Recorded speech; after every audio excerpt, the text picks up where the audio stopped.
First and foremost, welcome, my man. Heck yeah, let's do it. All right, yo. And now, who do we have here, bro? Who am I sitting? Who do I have the pleasure of sitting across from right now?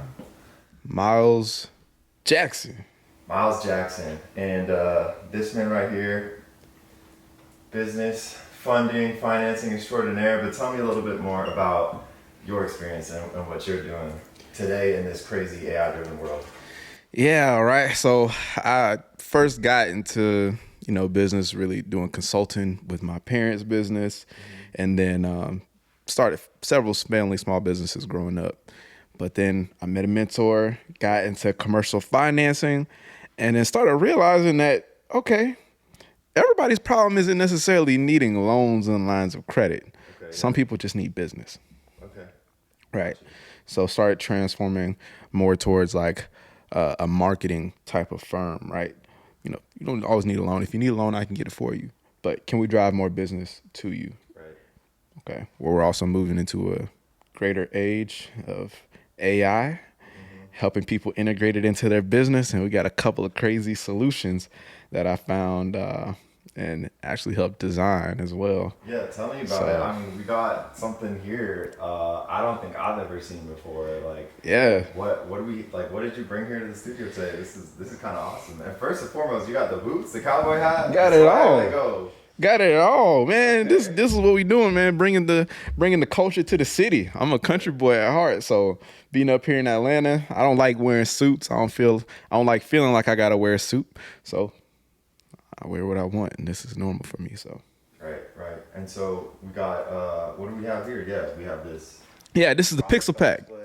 Yeah, this is called the Pixel Pack, and what it is, it's a backpack that has an LED display in it. You can put anything you want on top of it. It also has an app that controls it. I turned my phone off, so I can't quite show you right here at the moment. Maybe I'll show you later. But it has an app that controls it, and you can put pretty much any kind of graphic or video that you want onto it. Great marketing tool for businesses, especially if you're going to networking events or even if you're just walking around the mall, right? Mm-hmm. Always marketing, always pushing your product, your service, and being of service to those around you.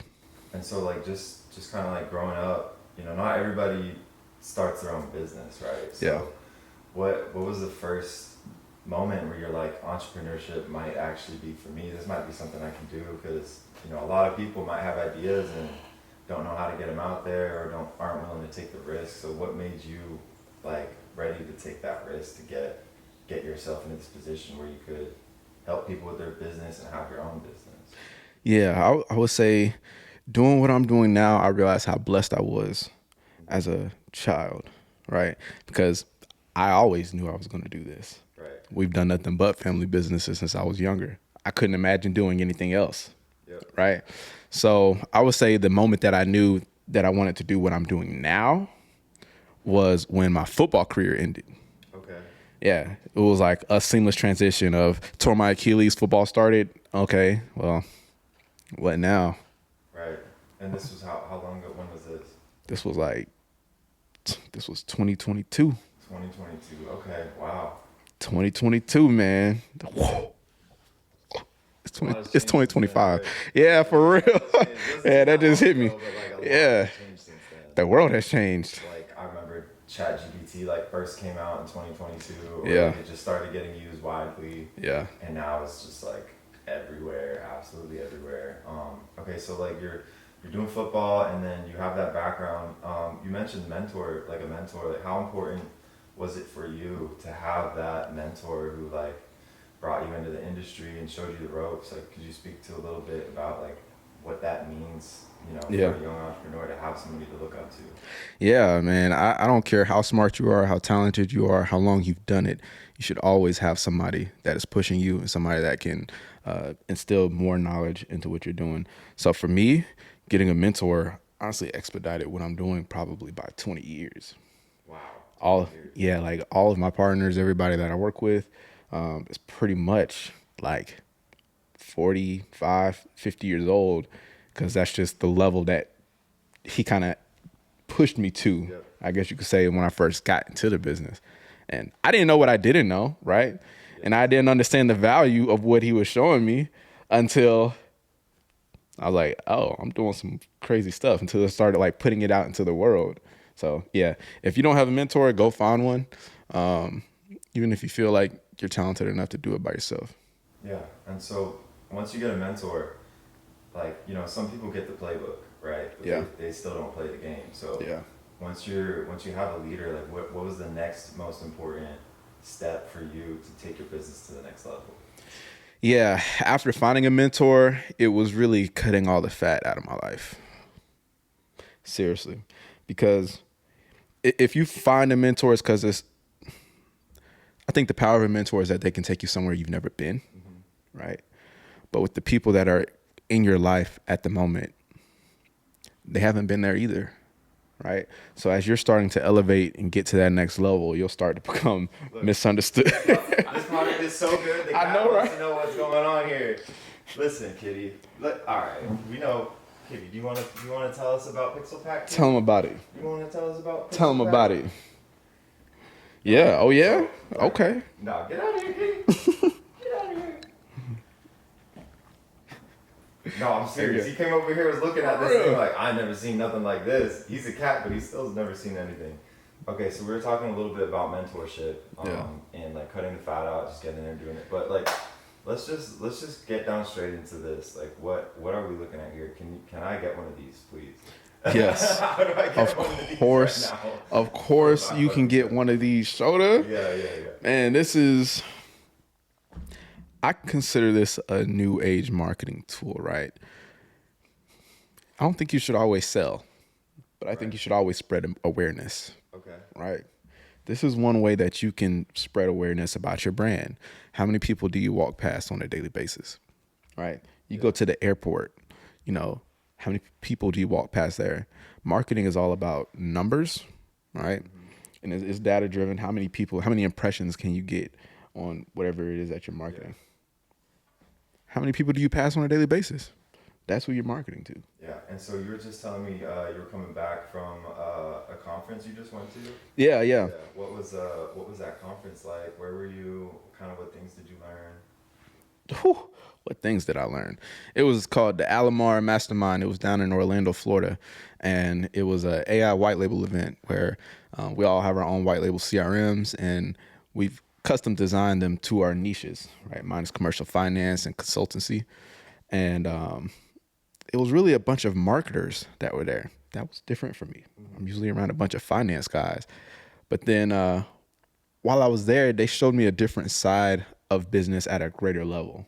You can watch all the YouTube videos you want. You can take all the courses you want, but somebody to sit down and show you how to implement different strategies into your business was a different thing. So at the event, it's 20 of us. We were in a mansion house. We spent 4 days in there and didn't go anywhere. Like literally from 8 a.m. to like, I think it was 3 or 4 p.m. every day. We had speakers. The youngest 100 million millionaire, Andy Ade, Mitchell Alomar, Renzo Buckingham, a couple different people that are in that AI CRM space, just dropping knowledge. We all helping each other work on our businesses, giving each other free tools to use within our businesses that we all created. So some of the stuff that I learned, honestly, it's almost too much to even try to condense into this. But yeah, for real. For real. I mean, like I was taking voice memos and I had it was literally so much information that I could not process it all. Right. So I had to take voice memos and turn them into transcriptions and just go home and start studying the transcriptions. Cause it was like, I don't even want to try to just do this off the dome. I can't even write fast enough. I can't type enough fast enough to keep up. You just can't. But learn how to use AI to create websites, learn how to use AI to create marketing strategies, PR branding strategies, as well as things like marketing assistants, right? As well as receptionists, like an AI receptionist. You got a chance to talk to Zoe a little bit. I did. Yeah.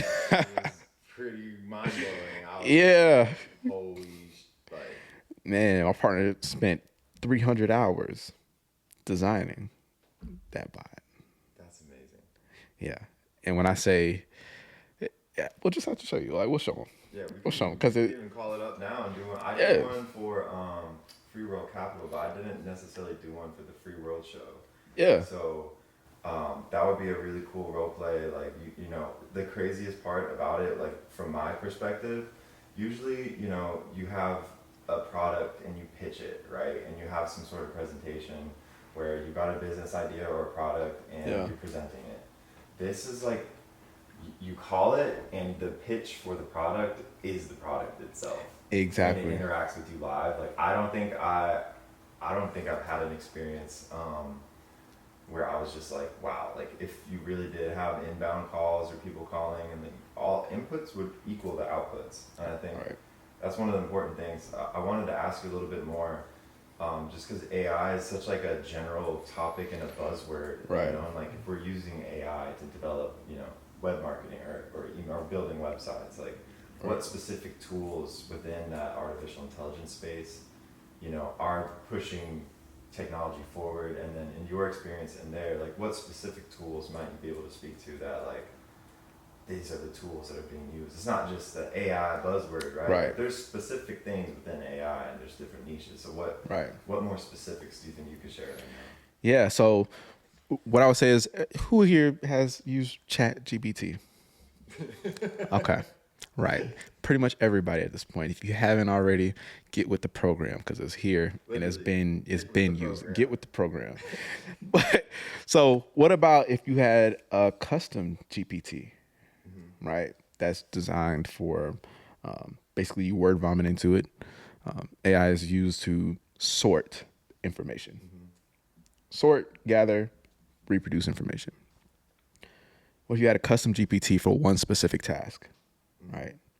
Now, what if you had 8 GPTs that are for a specific task, and then you had them all working at the same time to give you one answer in multiple aspects?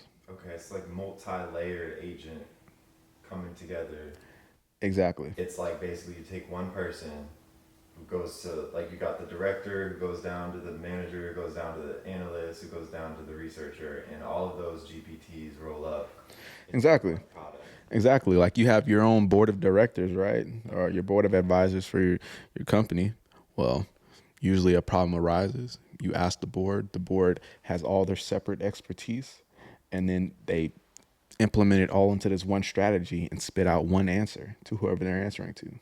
Whatever the one answer for whatever the next level or next strategy is for your company. And that's pretty much what AI is doing. Okay. You know, and right, AI is such a general, broad buzzword term. Yep. Which means you can apply it to almost anything. The look on your face when you said that. Right. You've seen a lot of businesses get right, exactly. Which means you can truly almost apply it to anything. If you need an outcome and you have a set of inputs to put into it, right? And you tell it to think a certain way, right? Think, right? It's really just telling it to sort information based off of a set of information that you're getting it. Which is why I tell people, if you're using AI, word vomit into it. Right? If you have a prompt, word vomit into it and tell it everything about your business, whatever idea that you have, so it can truly understand where your thought process is as your initial foundation. And then from there, that's where you add in your extra prompts like, okay, well, first prompt, you understand what I do. Second prompt, I'm trying to do this. How can I do it the most efficiently? All right. So, man, just taking a quick couple steps back here. We love all the technology, but at the end of the day, you know, it's like this technology, I would say it builds all of its value off of like human capital, right? And so most going back definitely to like being a human, this show is all about artists, athletes, and entrepreneurs. Yep. I want to ask you a little bit more about before your injury, going back to the sports, like that mentality, mindset, like game time comes, like where are you? You know what I mean? Like your country, you said you're from the country, so like I'm just imagining, you know, football is kind of like all that exists, like, you know, in the city or, like, you know, growing up before all this technology blew up, you know, what was going, like, what was that like? Life was different. Life was different, man. I grew up in the country down in Bartow, Georgia, right? And this is an area where we have a county school. Agriculture is pretty much the industry that is there. You know, there's no Walmarts, there's, no Sam's Club or nothing like that there. And football runs the town. Football, football helmets on our water tower that's there. Yeah, literally football runs the town. Now, thinking of from that aspect, not going to say that there was no other opportunities, but people pretty much had three different paths. You were either really good academically, right? And you went to college. You were good at sports and you went to college, or you went to the military. Those were the three. If it wasn't those, you're probably selling drugs, probably in jail, probably, doing whatever, but you're doing the same things you were doing before. Yeah. So thinking of it from that perspective, football wasn't just like, oh, let me go play this game. Football was like, okay, this is how we gonna make it out. Yeah. Right. So football to me was everything. It was everything since I've been in 7th grade, working out with my brother and his friends who were also my friends, right? And then trying to take that same mentality of, yeah, we're going on Saturdays to the field to go work out after football games. Yeah, okay. I might go hunting, and as soon as I go hunting and get back, it's dark outside. I'm going to pull the car up to the field, put the headlights on. I'm going to do ladder drills, right?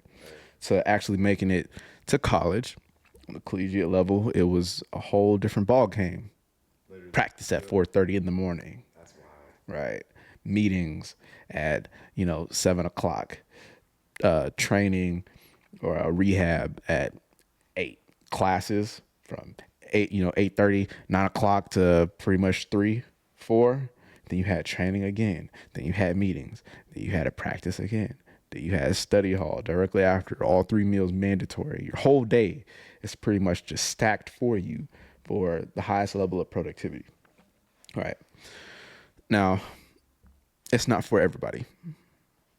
It's not for everybody. It's just not, because you can't force somebody to stay in that lifestyle, right? You have to be self-driven. You have to want it. And if you don't, then, you'll figure it out pretty quickly. Right. Most people don't make it through the first camp. And that like that level of intensity, that competition, that dedication it takes, yeah. I think, just kind of from my perspective, I think that always translates into the next phase of life. Yeah. And, a lot of people in sports or, academics, whatever, the high level of competition usually translates to having a lot of ability to face adversity in the business world. And like, you talk about all that conditioning, like we do physical conditioning, but like no one trains you on mental conditioning. And I feel like a lot of sports and athletes, they get a different kind of mental conditioning through that, like kind of hardcore lifestyle that's like not for everyone. So how did you think for your life being an athlete and a high performing athlete translate to facing adversity in the business world in your career and life? Yeah. So if you've never done mat drills before, I'm gonna tell you a little something. Okay. Mat drills, 4:30 in the morning. Doesn't matter whether it's rain. It doesn't matter whether it's sunny, it's cold, whatever. You're out there. You're on the field. If you're on time, you're late. If you're 15 minutes early, you're on time. We had to be out there early. So on the field at 4 o'clock, mat drills at 4:30. It's a series of events where you go through, whether it's ladder drills, bear crawls, sled pushes, could just be sprints, shuttle drills. And it's a nonstop thing for about 30 to 45 minutes. Doesn't seem long. Okay. They're going to try you. They're going to push you. And if you give up, right, when you think you can't go any longer, when you're out there throwing up, I can show you pictures of videos of me, over a trash can hurling because of how intense it was. Right. And then it's get right back out there as right. soon as you're done. Well, it's do the drill while you're throwing up. Oof. Yeah. It's do the drill while you're throwing up. Now, of course, that probably comes down to what school you were at and the type of coaching staff you had. I was going to say, I never did that. But every coaching staff I had was intense. There was some real, it was intense. So thinking of it like that, if you give up, your scholarship's gone. If you give up, your spot is gone, right? Everything you've done to get to this point, you know, when it has the opportunity to be taken away from you just like that because of something that's mental, you actually figure out you're a lot stronger than your brain tells you you are. Yeah. That just makes me think back to when you're in high school, you know, and like football for you at that level was the ticket out of there. Yeah. And then coming from that area or coming from that, you know, background, going to college, it's like, how you doing? You came this far. If it's just in like what you said, if it's in my head, I'm not gonna let that stop me from taking my life to the next level. So right, yeah. You make it through mat drills while you're throwing up, then you figure out, well, throwing up shouldn't stop me. Right. Right. Or when I was out in Kansas at the JUCO. You got me hyped up. I'm ready to go. Right, exactly. Like a JUCO experience, that's always a wild experience for people that have been through it. You know, out there in Kansas, it's negative 15 degrees outside. There's 4 or 5 inches of snow, and there's, you know, an inch of ice on the field.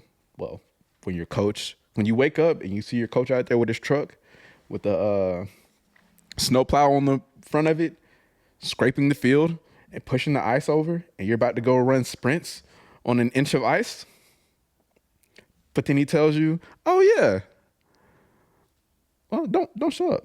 That's fine." And then when you don't show up, your scholarship's gone. When you don't show up, your name's no longer on the roster. You know, do you show up for yourself or do you not? That's a good question, I think, you know, to ask. Yeah, exactly. And that's really kind of what it's like pushing through adversity. So relating that directly to the business world, okay, your mentor scams you out of $30,000. Do you keep going or do you stop? Right. You're throwing up right now, or are you gonna keep going? Right. You're throwing up right now, or you're going to keep going, right? The business plan or the launch that you had didn't go as planned. Do you stop and, you know, do something else? Or do you find a way to redirect and, you know, push through? Hey, it's the name of the game, right? Exactly. So that's kind of how sports has translated directly into what I'm doing in entrepreneurship. Let's take it back to so Bartow, Georgia. You grow up there. Yep. We got now like I'm building up this lifestyle, right? Or I'm building up this kind of experience that you have, because I think it's really important not to just look at what someone's doing today, but how they grew up, like, you know, what shaped them, and then just as a person, I love building that connection with someone, understanding where people come from, see where they're going. What is it about Atlanta as a city to do business, or, you know, just a city to live in, that you felt like didn't exist in where you grew up? I tell you what, this is one of the only cities I've really been to in the United States of America that I feel like as a black man, you don't have a bunch of hurdles you have to jump to be successful as a young entrepreneur. Like, not saying that you can't do it somewhere else. You can build anything anywhere. But to be in an environment where it's saturated with other successful black entrepreneurs that are your age, that are older than you, you know, that are younger than you, right? And it's such a driven city with so much opportunity, hustlers all over the place. That was new to me. That's what really intrigued me about, you know, Atlanta. Yeah, just the networking space, you know, going out, talking, meeting people. Like, what kinds of events have you been to? Like, what kinds of people have you met? I mean, you'll literally be riding MARTA. You'll be riding MARTA and then go into a conversation with this guy, and then he'll give you his LinkedIn and find out he's a hedge fund manager. Right. That's Atlanta. Right. And it's like, wherever you're at. So types of events, networking events, all kinds of conferences, AI conferences, you know, you have InvestFest, you have, you know, Circle of CEOs, you have, I host my own networking events as well, because I have a specific type of audience that I'm looking for.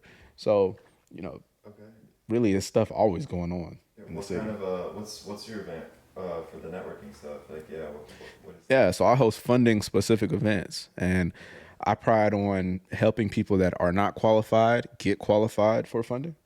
So whether that's like taxes or you need a tax strategy, whether that's helping new investors get into real estate projects, whether that's you don't know what you qualify for.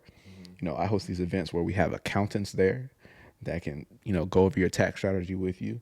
You have me and usually another funder there that's, pretty much pre-underwriting you, pre-qualifying you before you go for a loan. We have credit specialists there, other investors, other business people. I just say really a place where creatives can come together because entrepreneurs are creatives, not necessarily business people. It's a difference. Most entrepreneurs are creatives because you're trying to create something out of nothing. I love that, man. That's why there's a lot of entrepreneurs that might not necessarily have something that looks successful, but yet they're still putting in the work. So that's the importance of partnerships as well. If you are a creative and you're not somebody that's, necessarily business savvy per se, you can partner with somebody that it just knows how to move numbers, right? And push a product out. Get funding. Right, get funding. Exactly. Don't do it by yourself. There's people out here that have these very specific talents to help you get to your goal. Utilize them so you can stay in your creative space. Right. Focus on what you're good at. Yeah. Build the value there. Now that I want to dive into that more too. But then you had said something about the business funding conferences, and me just as someone who's on social media, I'm sure you've seen it too. Those ads where it says, "Get $100,000 for free." Like, yeah. I know that's not the full story, and yeah. if anyone else has seen that, like that's not the full story though. Right. So coming from the industry, when you see those kinds of ads, what really is the process of going in and getting 0% interest rate financing, and what are the kinds of terms that are possible, and then after that, who's the ideal client for you, and how is your business different than that kind of just selling to the masses, like, but how is what you do different than that, and what actually is that ad talking about? Right. So if somebody just tells you they can get you $100,000, they're speaking to a specific avatar for a product, right? You can't get everybody $100,000. That's just not the case. And I'm not going to say it's a lie, but I'll say it's misleading. Okay. What I like to say is I can help you access capital, right? Now, if an ad specific to that, things that they're not telling you is what the product is, right? What the interest rate is, right? How the interest rate changes, and if you qualify for it. That's probably a 0% interest credit stacking product that they're pushing. Usually you see like $50,000 to $150,000 range is what they're pushing for that. When they say free, I mean 0 interest for around 9 to 24 months. Okay. It's not free. But the bank makes their money back off of interest. So if you use it and you pay it back within the time frame, then it's pretty much, in a sense, free capital. Now, what I do is I like to find a specific problem for that business. What are you trying to do, right? What are you trying to do? Are you trying to get an invoice? Like, are you a government contractor where the government isn't going to pay you for 90 days, but you need the cash flow now? That's a different product. It's invoice factoring, right?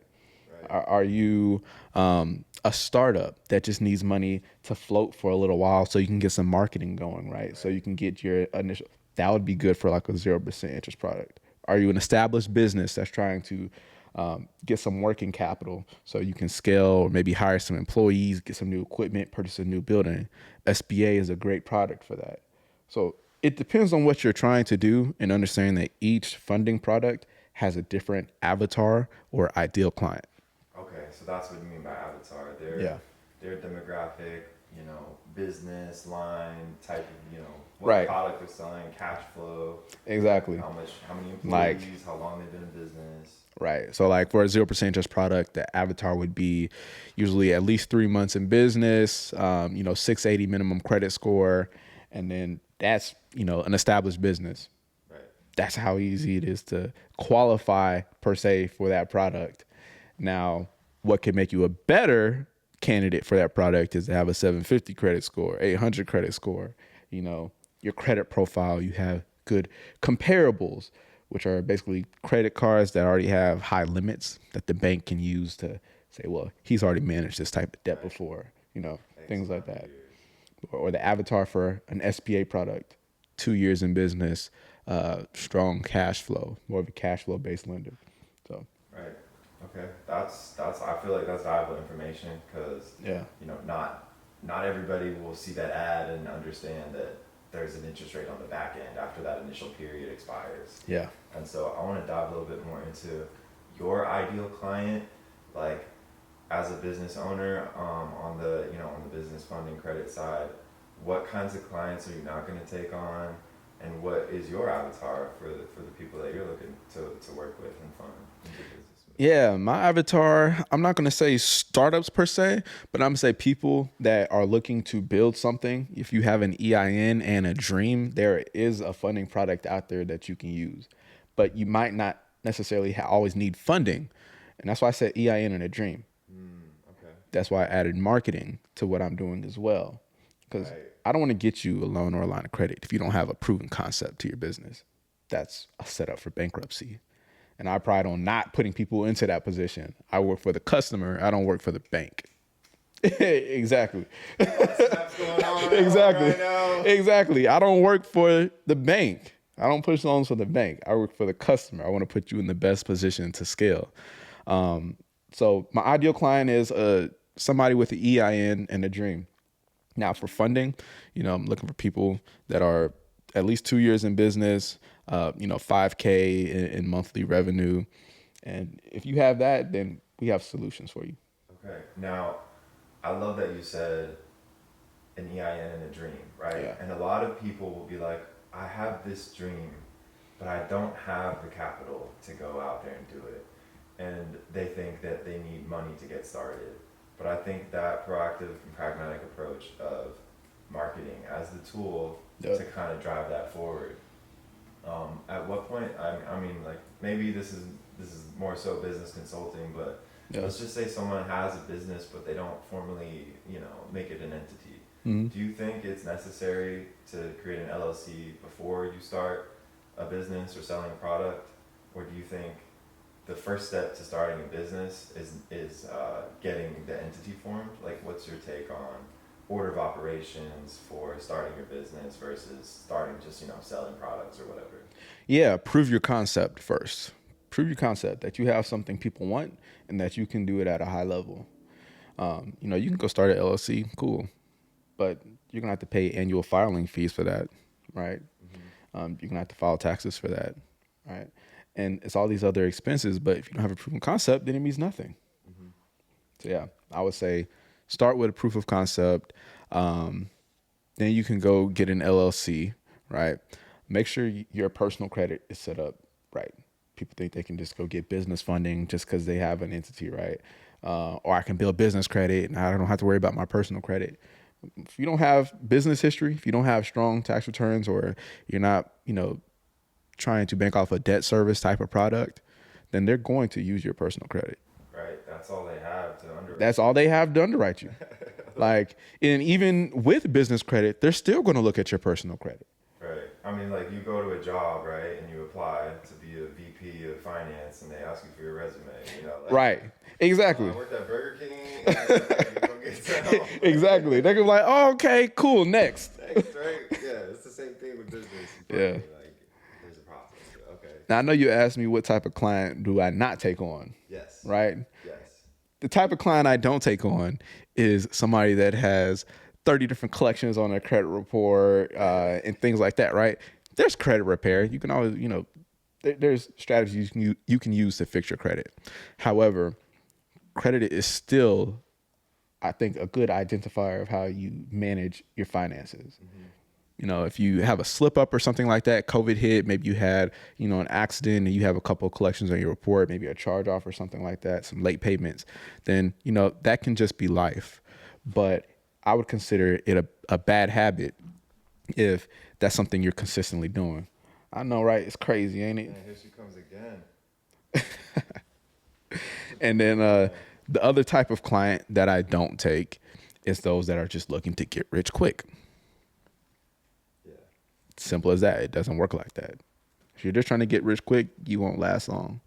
I think that's why having that 2-year data point as an underwriter people hate that. Well, I can't get funding until I've been in business for 2 years. Well, Yeah, it means something if you make it 2 years. It does. If you made it 2 years without giving up, then you're really in this. right. And that's like I'm just gonna say I feel like I just got my EIN. I got a dream. You know what I mean? Yeah. And to hear like 2 years in business, that's like proof of concept. All of these terms represent ideas that you put into action. It takes time, and so Right. I love that you said. Now going back to a little bit before we got into the credit funding, you were talking about business owners or entrepreneurs as being creators, and I absolutely love that statement. Yeah. What makes you feel like, what do you think is your creative vision in your business, and like, yeah, tell me a little bit about like the artistry behind your entrepreneurship. Yeah. I like to consider, I don't say this, right? But in terms of what I do, it's really almost like a business architect. Okay. You come to my firm and you have a goal that you're trying to accomplish. There's going to be things that are in there that you do not understand, different factors that play on this yo-yo to get you wherever you're trying to go that you might not understand. My consultancy has the partnerships, it has the knowledge, it has the teammates to help you identify those problems and get you to the next level. So when you said creation, it's me being able to look at your file and say, hey, I could get you funding. Yeah, you have a great credit score. I can get you a 0% interest line of credit. But if I get it to you, you don't have a strategy on how to make it come back, how to make it ROI. Let's create your marketing strategy. You don't know who your ideal client is. Let's try to identify that for you. Mm-hmm. Or you need funding. Let's get the right funding product for you and set you up in the best place to get there. So yeah, let me have you talk to my tax strategist. So that way you're not scared to file for a profit. If you file for a loss every year, that's not good when you're trying to go get funding. Why would a bank want to give you money if you're losing money every single year? You lend somebody Right. some money and it doesn't have it every year. Exactly. Can you give me some more? Yeah, it's like, I filed a loss for 200K last year and 150K the year before that, and 200,000 the year before that. It's like, you're not getting what you want. Right. You're not going to get the money you're asking for. That's so funny. Yeah. Oh man, if there was something that could exist in the world that doesn't exist now, like, or if you could create anything in the world that doesn't exist right now, like what do you wish existed that's not present here? Something I wish existed that's not present would be people that have the ability to think freely. I don't think it's a physical thing. I don't think I could be like, well, I wish there was a different type of cup or something like that. I think it's the ability for people to think freely. A lot of us think on this train that just kind of follows whatever society says, and we leave our genuinity about us in the back door to just fit this box that we think is, what'll help us be successful. Mm-hmm. That's why I asked you earlier, what is success? Right. What is success? What is it? Is this a successful podcast? Can it be defined in one moment? You said 2 years for a proof of concept. I'm sitting in this chair talking on a microphone right now. That's proof of concept to me. Ooh. Right? What is success? What do you think success is? I want to hear an answer. What do you think success is?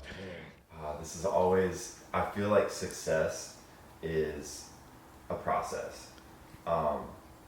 It's the process of betterment and achieving your goals. And my definition of success for myself might be different than the definition of success for someone else. So it's evolving. I think success is an evolution in a direction forward. And so if you can put your mind to doing something and accomplishing it, that's success. But the real part of it is also that continuation and that constant evolution. And I've answered this question differently millions of times. I've thought about it differently. I don't always think about the parameters of it. But in this moment, when you're asking me about it, I think success is an evolution of progress towards that goal with achievement along the way. I completely concur with what you said. I word it just like this, right? Every morning when I wake up, I brush my teeth with my left hand. I point in the mirror and I poke it. Why? To get the brain to start activating. And then I tell myself, I am Myles Jackson. I am a vessel of God, and I am extraordinary. Because why would I tell myself anything differently? You should say the same thing, because that's confidence and that's a true belief in yourself. The way I word it is success is a dedication to being better today than you were yesterday, and a dedication to being better tomorrow than you are today. I love it, man. Yeah. That's a perfect definition. That's what I think success is. I don't think it's like, oh, I got 100K in the bank account. That's not successful to a billionaire. Right. Right. But why are we comparing ourselves to somebody else? You can't compare success.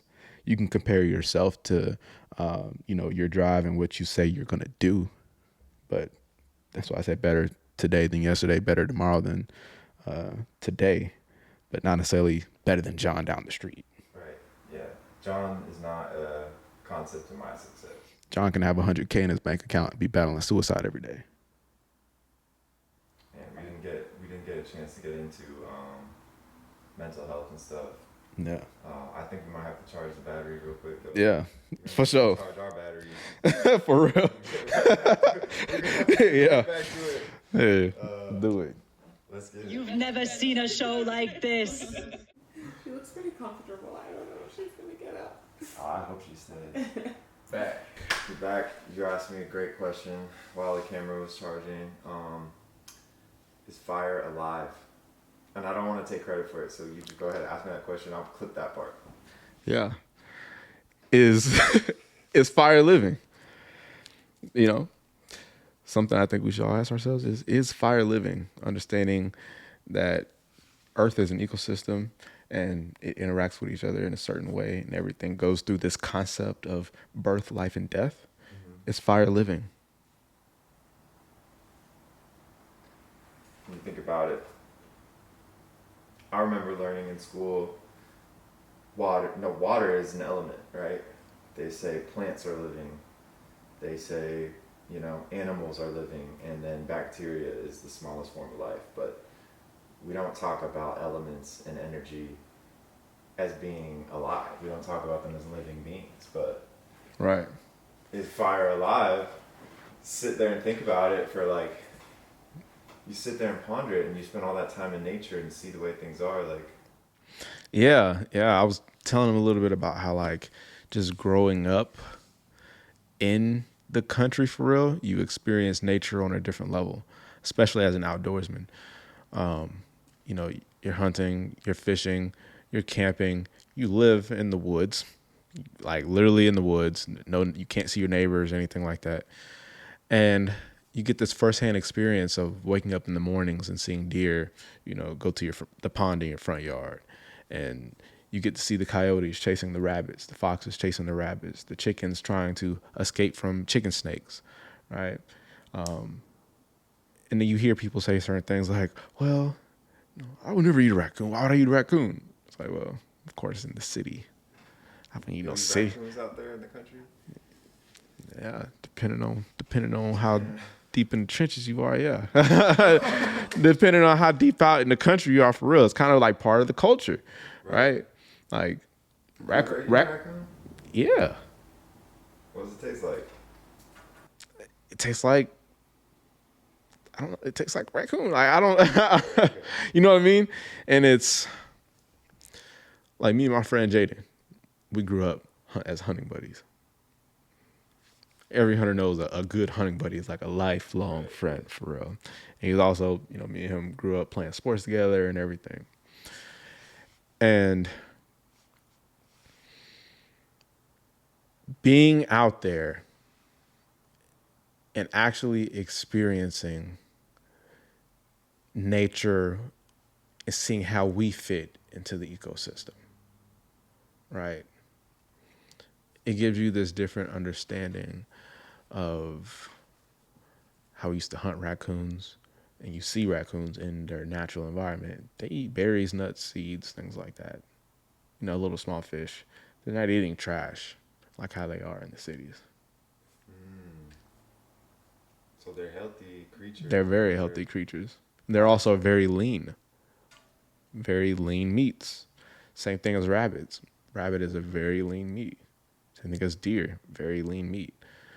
not pumped with antibiotics, things like that. So you're getting a more clean, healthier, lean type of meat by hunting.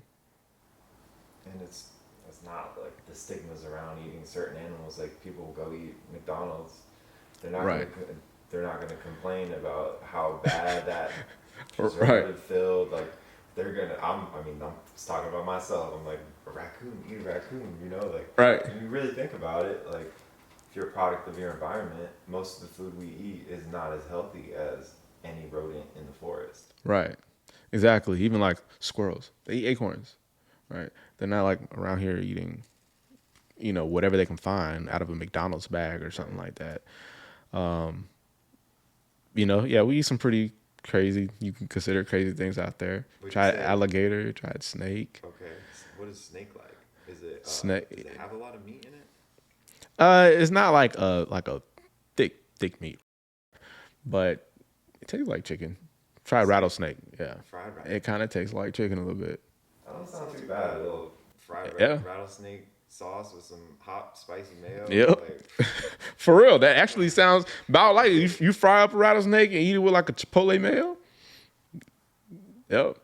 okay, so snake, gator. I've had gator. Yeah. And, they got some parts of Florida will sell it, but mostly in Louisiana area. Yeah. Right. Yeah, you got So gator. in Florida. Do they sell gator meat? I know you can Sell a lot of purchase a whole gators. gator. I don't know. I don't know. Yeah. Is it illegal to sell? You know how it's like illegal to sell horse meat or something?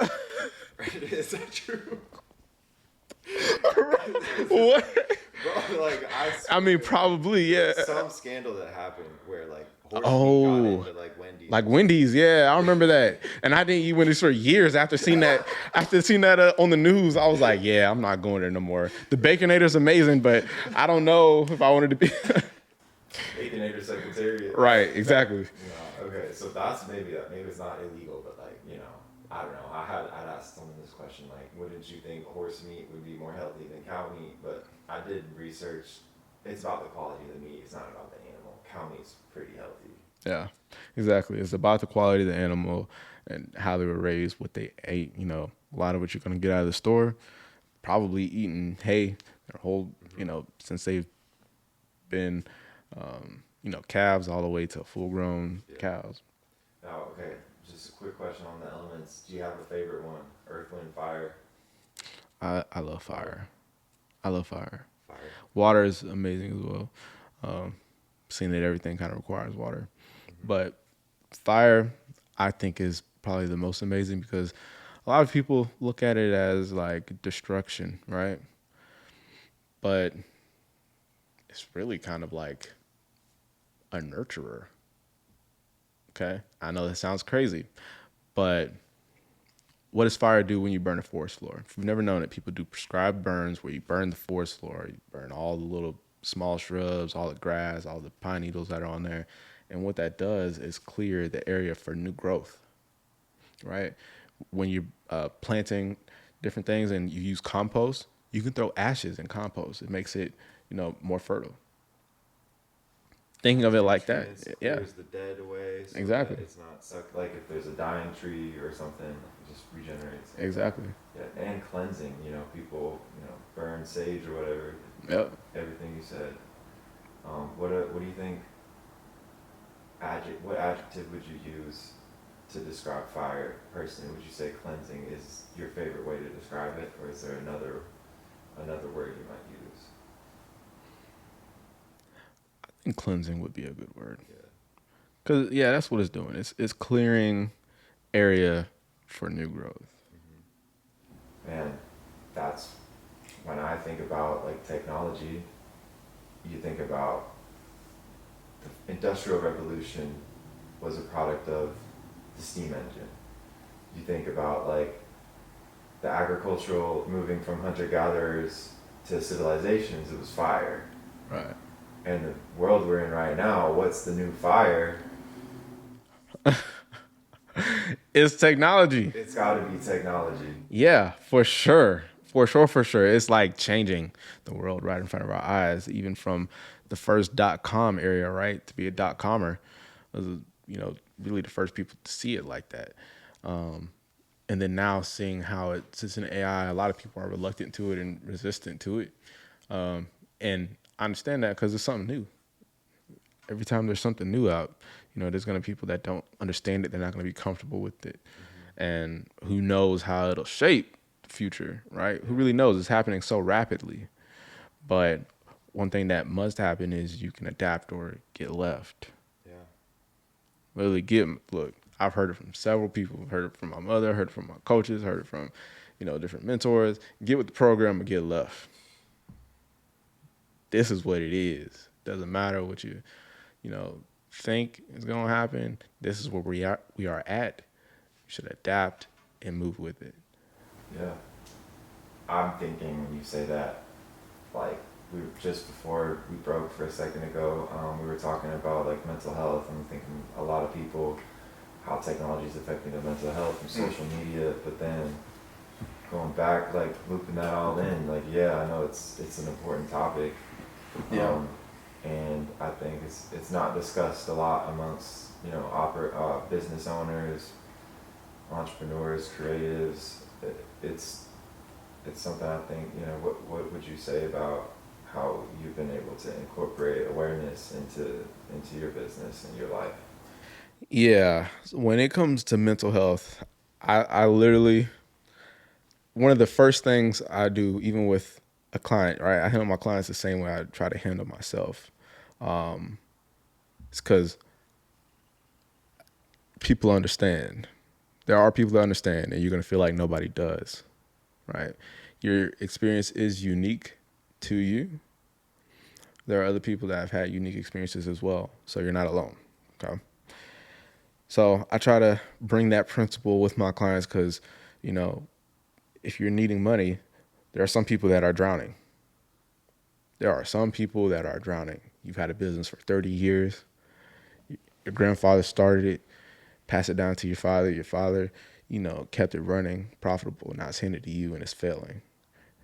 And you think you're the failure of your family. Now that you're about to lose the company because of that, right? It's more than just needing money. That I can get you a loan, cool. But are you okay? Like, are you okay, bro? I have a mental health coach that works with me that if I really feel like it's a client that I'm like, hey, I don't know what's going on with you right now. I kind of see, your energy shaping a little bit differently. We can get you this money, but, think of me as a growth partner. I'm not just here as a loan broker. I really care about the success of your business, and I really care about the success of you. Your business is a direct reflection of you. There's things that are disorganized in your business.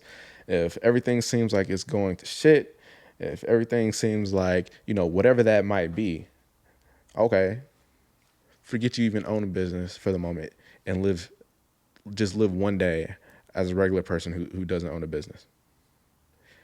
And see what you can find within yourself that is causing the unhappiness, which is causing the disorganization, right? So when I start to see some of those patterns and I realize that the business is actually struggling because the owner is struggling. Hey, bro, I don't know what's going on, but here's this amazing lady. I think, you should at least just try to talk to her. You don't have to get personal with her if you don't want to, but I think it could be integral in the next steps of your life. I don't think a lot of businesses will go to that lengths for someone that's not even a client or, in the process of becoming a client or even somebody I don't know if I've heard of that approach from any large institution. That's never been a question I heard in, the real estate space. Like, Yeah. obviously there's personal communication, but I think that's like an approach that you're looking for money and either, and something's wrong, like take an inventory of your internal space. I think that is an approach, like that's a business leadership approach. Yeah. And even look at it like You can even use that when you're structuring deals, right?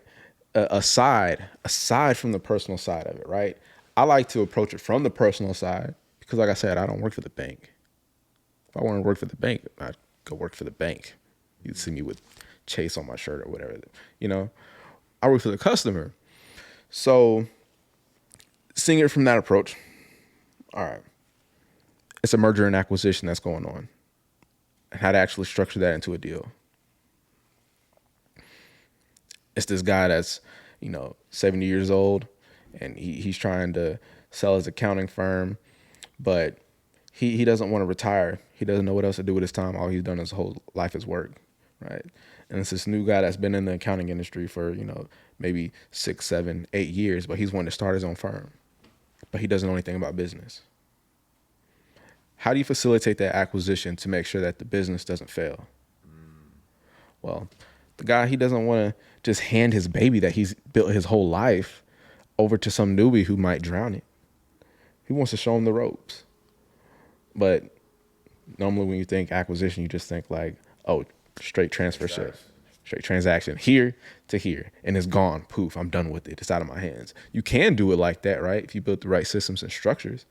But with something like that, that person is probably a key man in their business.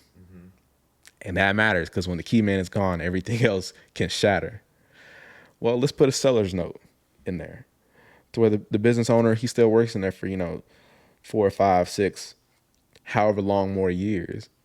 And it's just earning equity on that as he's going through until the sellout happens. Like a human Exactly. equity in the company as opposed to like Exactly. private equity deals. Sometimes they'll have like a burn down of initial equity invested.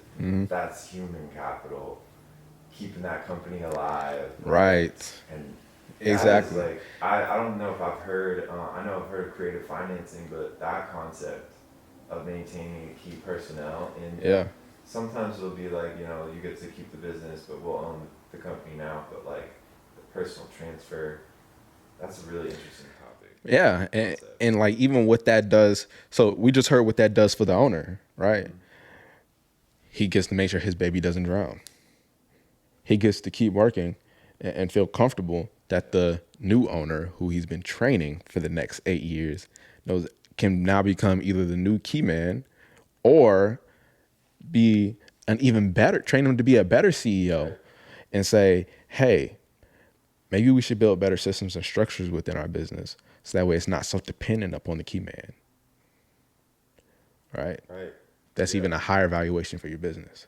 Someone said once to me, if you can't step away from your business for 2 months and it runs flawlessly, then you don't really own a business. Like you still have a job. Yep. Obviously, there's a lot of people who their business is kind of their job, but I mean, like, do you think that concept holds true? Do you think that is too much pressure? Like maybe that's, what do you think about that business concept? I think it is, what are you trying to do? Is what it comes down to. Are you somebody that enjoys working, right? And you just want to get out of the corporate structure, right? You want to get out of just the regular working system. Okay.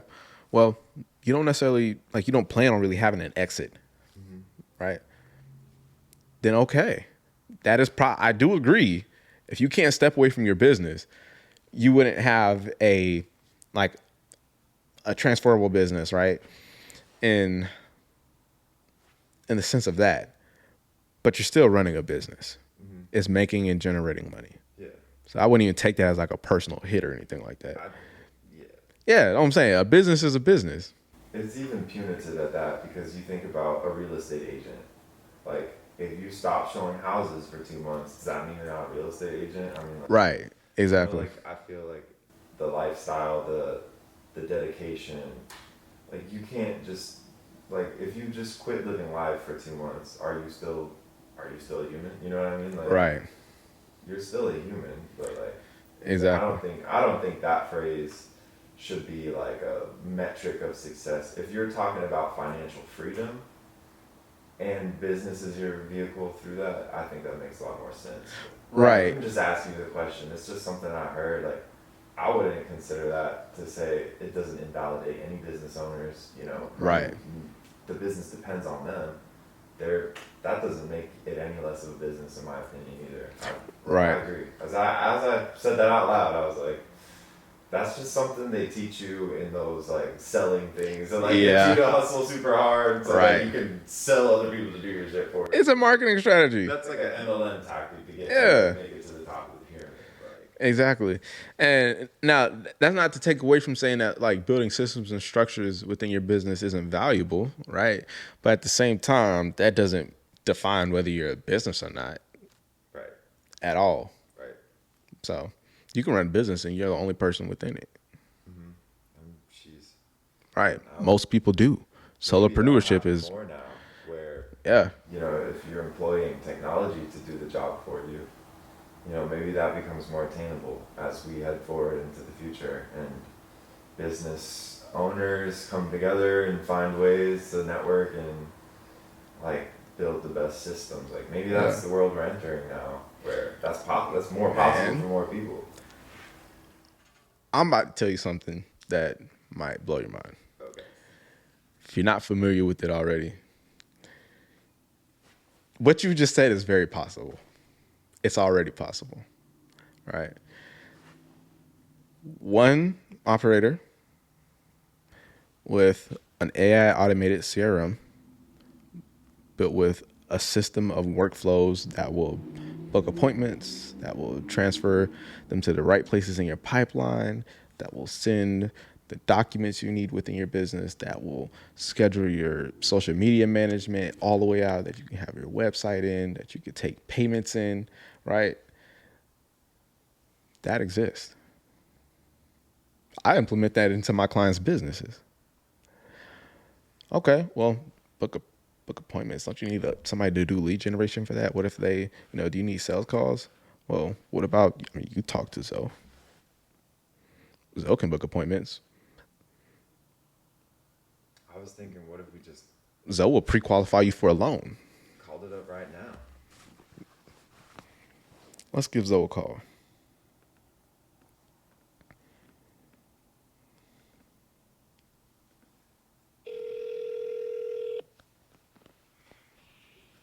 This call will be recorded for quality purposes.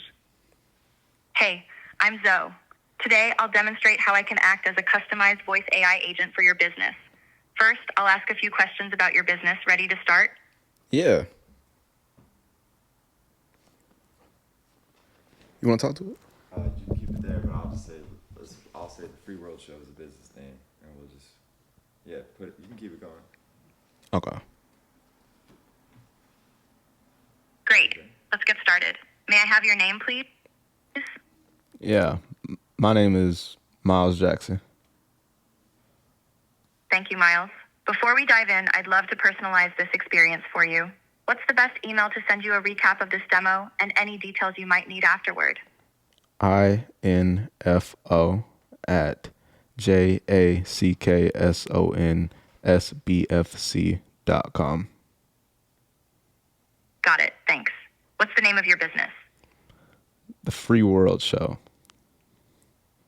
Free World. Nice. Can you tell me more about Free World?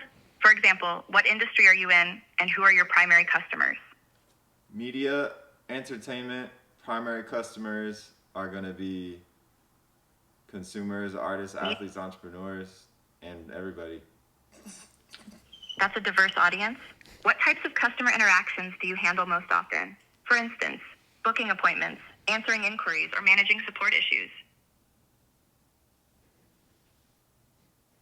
I would say booking appointments and marketing. Great. Booking appointments and marketing. What tone and style would you like me to use when interacting with your customers? Friendly, formal, or casual? Let's do inspiring, informational, and down to earth. Inspiring and informational. Got it. What's the biggest roadblock you're experiencing with your business right now? Well, we're just getting started. We're here to spread the message to as many people as we can and find the right people to join our community? That sounds like an exciting journey. Are there any specific scenarios or challenges you'd like me to demonstrate during the role play?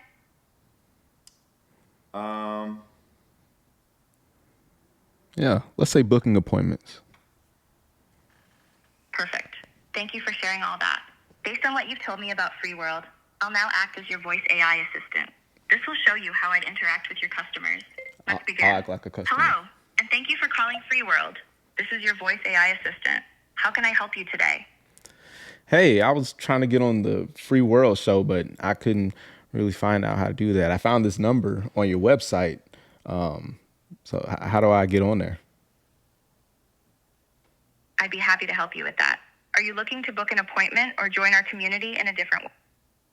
I'm looking to book an appointment.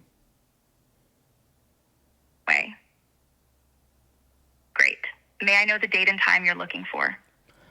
I don't know. How do I get on there? Like, when is the soonest I can do it? I can check the earliest available slot for you. How about we tentatively schedule something for tomorrow? Does that work for you? Yeah, what time tomorrow? How about we set it for 10 a.m. tomorrow? Does that work for you? I can't do 10. Do you have an availability at 12? Sure thing. Let's schedule it for 12 p.m. tomorrow. You're all set. Is there anything else I can help you with? Yeah, I noticed earlier you said something about joining a community. How do I do that?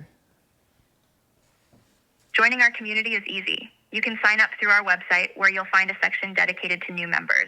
Would you like me to guide you through the process? Yeah, please. All right. First, head over to our website and look for the Join Our Community section. Once there, you'll find a form to fill out with your details.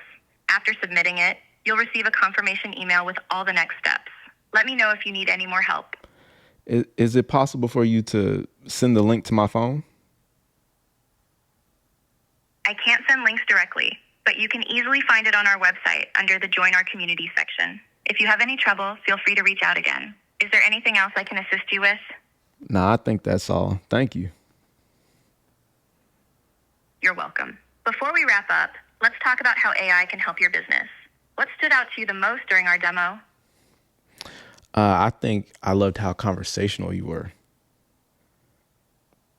I'm glad to hear that. Being conversational helps create a more engaging experience for your customers. Now, let's explore how we can integrate this into Free World. Would you be interested in scheduling an AI impact assessment session or signing up for one of our AI services? You said a session? What were you going to talk about during the session? During the AI impact assessment session, we'll dive into how AI can specifically benefit Free World. We'll discuss strategies for enhancing customer interactions, streamlining appointment bookings, and expanding your community reach. It's a great opportunity to see how AI can align with your goals.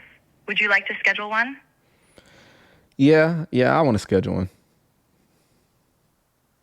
No problem. My assistant will send over a text and schedule your appointment. Please let me know when you get it. Awesome. I've got you scheduled for an AI impact assessment session. Is there anything else you'd like to explore or ask about? You know, I think that's all. Thank you, Zoe. You were a great help. Just cross-sold a session after the original thing, and it's just like, tell me how it feels for you on that end, like listening to that call, kind of being in that position, like when you first discovered that, and tell me a little bit about your relation to that. Yeah. So like being an owner, right? Everybody needs to make sales of some sort. But we often deal with maybe poor sales strategies, right? Or maybe I have too many calls and I can't answer the phone. You know, maybe I have another job, but I also have tenants and they're calling me all the time for maintenance requests, but I can't answer them because I'm in meetings. You're going to not answer your tenants. Mm-hmm. Right? Or a busy restaurant where your receptionist can only answer one call at a time, but you're missing customers because, you don't have enough people that can answer the phone.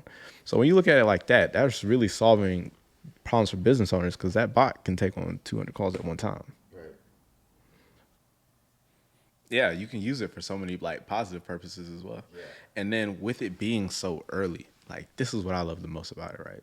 About kind of the position I sit in with this, is that being at the forefront of this, right? When the foundation is truly being set, you're going to have your predators. That's going to be in everything. You're going to have your predators. And then you're going to have your philanthropists, right? You're going to have the people that truly push the positive side of it, that have a good mission for the world, that have a good mission for society, right? Your predators are in everything. You can't escape them. There's evil in this world. Evil will always exist. Positivity in its coexistence. So I feel like at the foundation of it, I have the ability to create at least a positive path with this, where somebody else might create, a negative path. I want to create a positive path. That's why you're here, man. Yeah. Who else is going to set the infrastructure? Who else is going to set the infrastructure? Somebody has to do it. We're at the forefront. The infrastructure is being set. Somebody needs to push it in the right direction. I love that. Bro, that's purpose, sense of belonging. Yeah. I think a lot of people are going to be losing that. A lot of people have lost that through technology. Yeah. But that was the beginning of social media, right? That's the isolation, the depression, and young teens. This is the response to that. Like, hey, we can do something good with it. The predators have come after our data. They've come after our minds. They've hacked our dopamine. Right. Like, they've taken control of the market. But like, hey, they might not be in existence if they don't adhere to good policies with regards to treating people and the positive reaction to the predators. Like, exactly what you're saying. Like, I'm so happy to hear that. Like, Yeah. and keep pushing, bro. Yeah, like that's why you're here, bro. You're here to Yeah. you're here to do the good. I love that. And it's not even just me. That's what's the crazy thing about the mastermind. That's the crazy thing about these networking events I've been going to. And it's like there is this big like societal fear that comes with it. And on the other side of it, every day I'm interacting with these amazing, beautiful people that are in the AI space and are pushing it in the right direction for the right uses, very specific use cases that solve the problems of not just business owners. Most of them are not actually business AI solutions. They're for consumers, right? For people that have dyslexia, for disabled children. I had a client that has a AI picture generator for disabled children. That's awesome. Right. So to see and interact with people like that, it gives me a lot of hope and positivity that pretty much going into the future, we will have a good infrastructure around it. Of course, like I said, there's always going to be your predators, but that doesn't scare me. There's predators and everything. Yeah. Where could more people find those communities of good people who are building the path forward? Like you've said, your mastermind, businesses, like is there any particular method that you have found for finding these and attracting these kinds of groups and people to interact with? Yeah. I would say that once you find somebody that has the same, don't even look for that specifically. Find somebody that you like, connect, and align with on a moral and spiritual level, because that is your tribe, right? If that's the type of people that you're looking to find, then you are that type of person already. You have that inside of you. So don't look for the community, look for your tribe, and it will take you to your community. Mm-hmm. What do you think if you had like nobody in your network right now and you're looking for that first person in your tribe and you wanted to use, some platform online or some sort of group, like where would you go first if not in person? And if it's okay if it's in person too, Yeah, no, the very first place I go is Eventbrite. Eventbrite, free events. They host Zooms, webinars. They're not all in-person events. I remember the days of when I first started my business funding company, and I literally had $10 in my bank account, and all my credit cards were maxed out, and rent was late. My fridge was empty with no food in it. I'd get a free Eventbrite ticket. I'd spend that $10 to get an Uber to go to the event, and then I would close a credit repair client on the spot so I could eat groceries and get an Uber back to the crib. Or have a long walk. It didn't always happen. Right. Or if you got the Right.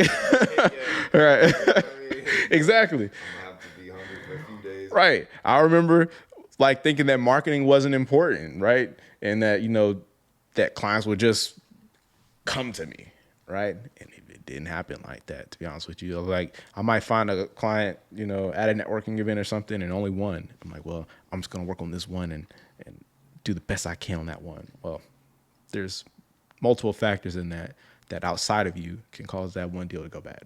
Yep. You should always try to get as much frequency. A lot of people get real caught up on the big sale. Oh, I'm working on this $100,000 deal. I'm working on this, you know, $50,000 deal. Okay, well, what if I told you that it wasn't about how much, but it was about how often, right?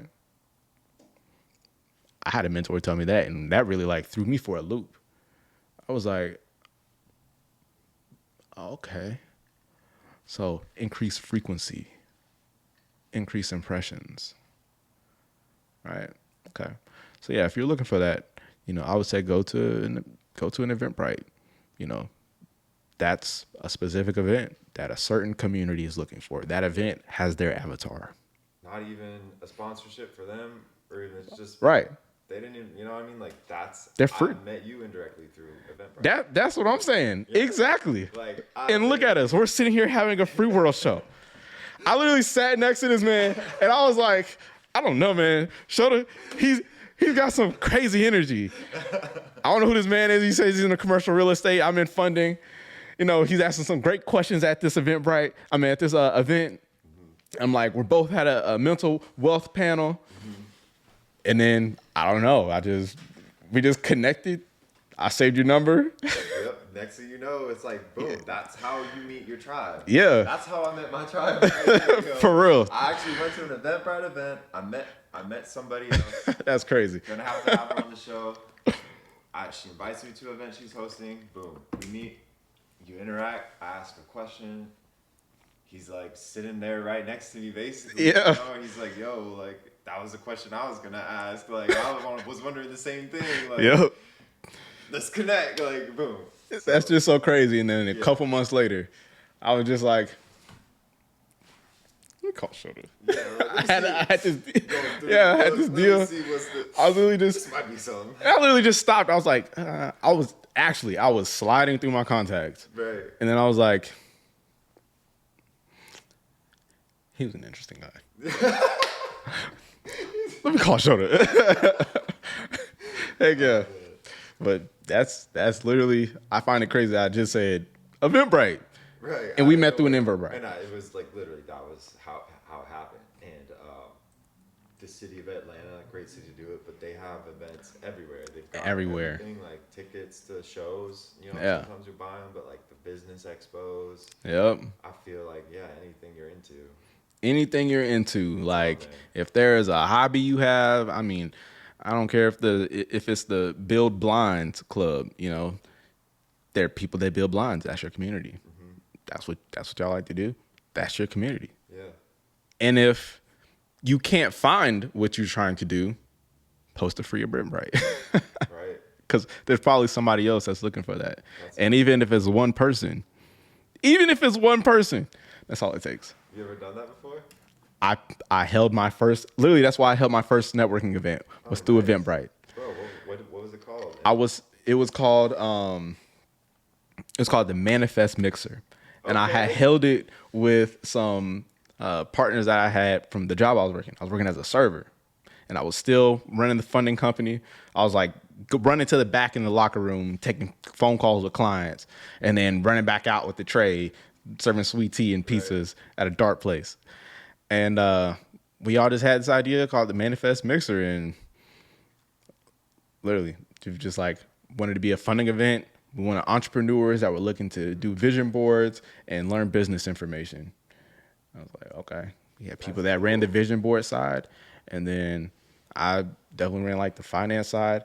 And we had it was a show that's being pitched, I think to Roku. It was called The Real Entrepreneur. They came in and shot at it with the interviews. I got 2 clients from there. Nice. Right. So yeah, I think that's crazy as well. Look, just go host an event. Go host a meetup. Go post in the Facebook group. Hey, I'm going out to Piedmont Park to do yoga at 7 a.m. on Saturday. Somebody might show up. Somebody might not. Post it in 100 different Facebook groups. Not one. Right. And you get everybody there. If you want to find your people, you got to look for them. I will say that. You can't not look for them. You will not find them. And you can't sit in isolation. Now, I think that people go through those spurts in their phases, and I think that it's important for self-development. But I think it's also important to come out of that when it's time. That's kind of going back to what you said, like, you need, like, having a mentor, not doing it by yourself, and that goes back to the community and the tribe, like, kind of like what it means to be human. Like, Yeah. running a business is a very human process. Yeah. Like, you're dealing with people, like, what's it like, you know, how do you handle, you know, yourself, dealing with clients, all these things. What does it mean to be a human? Ooh, that's a good question. What does it mean to be a human? It's the acceptance of who you are. I think that's what it means to be a human. And I say that because a lot of us are not being genuine to who we are. And it might not even be on purpose. It could be out of fear. Or they might think I'm weird. They might not like who I am. They might think I'm mean, right? It could be out of, I don't like who I am, right? Which is a whole different topic. That could stem from several different things. But I think it's important to build up that confidence within yourself to push over whatever hurdle is in your way. I like that a lot. I don't think I could have put it so emphatically, like, to accept who you are. And I mean, at some point in our lives, we have the issue of accepting ourselves in one shape or another, and thinking about it as being human, like, to live. Like, a lot of people will refuse to accept themselves and continue living life, but, like, to frame it as, well, you're not being a human if you're not accepting yourself. Like, first and foremost, love yourself. Like, right. You can't, that definition of being a human, I feel like it makes me want to be a human more. It makes me want to accept myself more. And I think most people define a human being as just like being alive and accepting what is, but not necessarily their internal. Like, most people just think I'm a human and they don't define it, right? Yeah. I guess. I can't speak for most humans, but me, at least, a lot of points in time in my life, Yeah. I was like, I don't know. What does it mean to be human? I want to hear a lot of people's definition of that. Yeah, that was a great question. I mean, that really made me think for real. But I think that that's what it would be, just the true acceptance of yourself. If you don't accept yourself, why would you expect somebody else to? Of course, they're not going to like you. Of course, they're going to think you're weird. All right? Because that's the type of energy you're putting out. And you should put out what you want to receive in the world. You put out evil, you'll be returned with evil. If you like evil, then I guess that's your home. But if you put out good and you receive good, right? And not even giving out with the expectation of receiving, but truly giving out good energy because of what it can do for the community around you. And that shapes the community around you because people like to attract each other, like minds attract. So you build the community around you, and then they will give back to you. Yeah, that makes me think about like a vision board kind of thing. Yeah. Itself is like, and that event that you hosted, that sounds really cool. Like a vision board event with business funding for the people who have a good, definite, like vision, but like, have you done a vision board? Like, do you have one? What does it look like? And how did that feel? Waking up and looking at that thing and saying, like, this is what I'm putting out to myself, and this is what I'm going to reflect to the world, looking at that mirror every morning, or how often I look at it. Because I don't think every person has done a vision board. It's a smaller percentage of humans that have done one than not, than all. So what was it like? Yeah, I'm curious. I haven't done one. I want to do one. Yeah, a vision board, man. I've done several of them, but only one of them ever meant anything, right? I've participated in events where you create a vision board, right? You just cut out a bunch of pictures out of a magazine and post them on a piece of paper. Okay, cool. I did it. But what is the intention behind actually making the vision board?